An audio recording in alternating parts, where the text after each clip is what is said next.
As you can see, this is a player's 5 fight against the Lord of Terror himself. To nobody's surprise, the Barbarian was dead 10 seconds in, okay? Diablo pulled his little lightning maneuver and that was it. The Necromancer, well, all his minions are dead and there's no corpses to make new ones. And he's next. The Amazon and the Sorceress, they have no gold, no potions, and they're out of mana.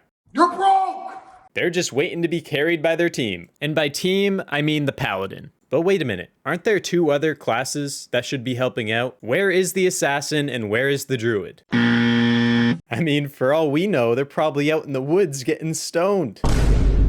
You see, the Druid understands that not everybody has to save the world. Sadly, I am not like the Druid. I have videos to make, and in this video, I will be killing Diablo as long as it takes for him to drop me a Grail item.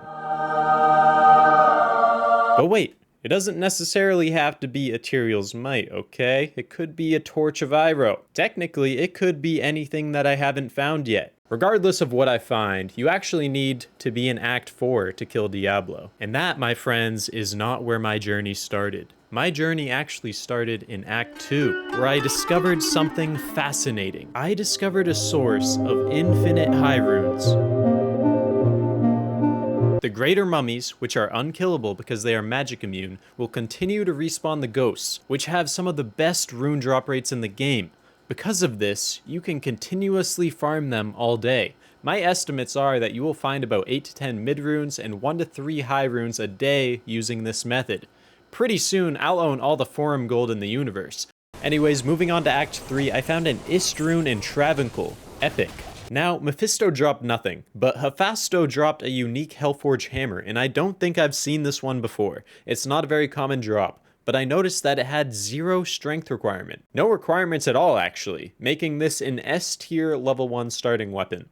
Alright, and now we have the most embarrassing Diablo fight of all time. And I really debated cutting this out of the video, you know, to avoid humiliation from people on the internet, but here we are. I was simply too lazy to go back to town and get healing potions, but it doesn't matter. If you have a town portal open, he will cast Bone Prison, and I do not have Enigma. Yikes.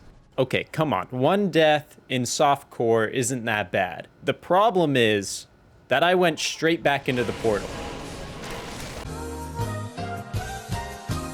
It took 2 runs for Diablo to drop anything decent, and it was a wizard spike, but I mean, let's be honest, who's using this? Someone who's really poor, obviously. Couldn't be me, who has like 1,000,000 Vex runes. I mean, come on, we're making a Heart of the Oak. The first skiller I found was for javelin and spear skills. It's a pretty good one, but I literally don't play Amazon ever. Demon's Arc is decent, but it just falls a little bit short.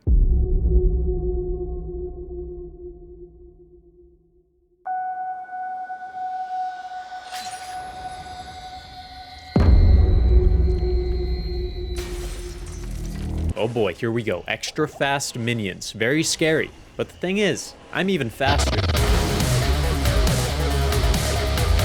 One of the main draws of running level 85 areas is you find good bases, like this one.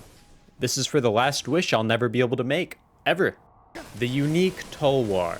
This is the Blade of Ali Baba, and it's real flashy, okay? It's got the magic find, it's got the gold find, but if you actually use this as a weapon, it's just over.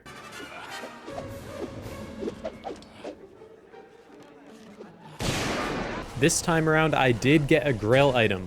Unique battle boots, that's a pretty good drop. The question is, will they roll well? Yes, they actually will. It's a miracle. I found this pretty early on, so I decided to just keep going. This next drop basically sums up why I play Diablo 2. It's not for the uniques, it's for items like this. Look at this fucking monster of an item.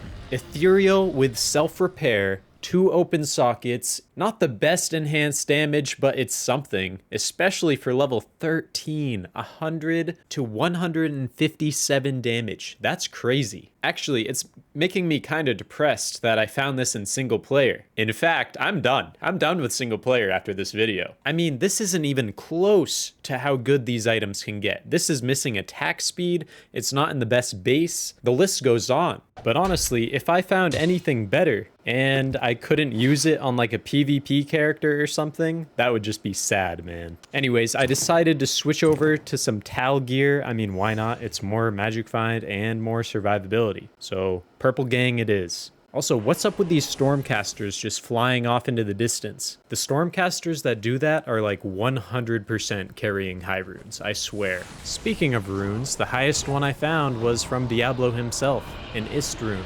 A little bit disappointing. I wanted those high runes, man. The second skill charm I found actually had life as well. It's not the best, but if you don't have anything else, this is at the very least extra movement speed, defense, and a little bit of damage. Some resistances too, I guess. Now this rare item wasn't as cool as the last one, but it still rolled super high on the damage, which is always really cool to see. The last drop was another grail item. Not a very exciting one, just a storm shield.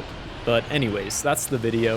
If you believed me about the infinite high rune strategy and couldn't tell that it was just a meme, that's really funny. That being said, I'll see you guys next time. Thanks for watching.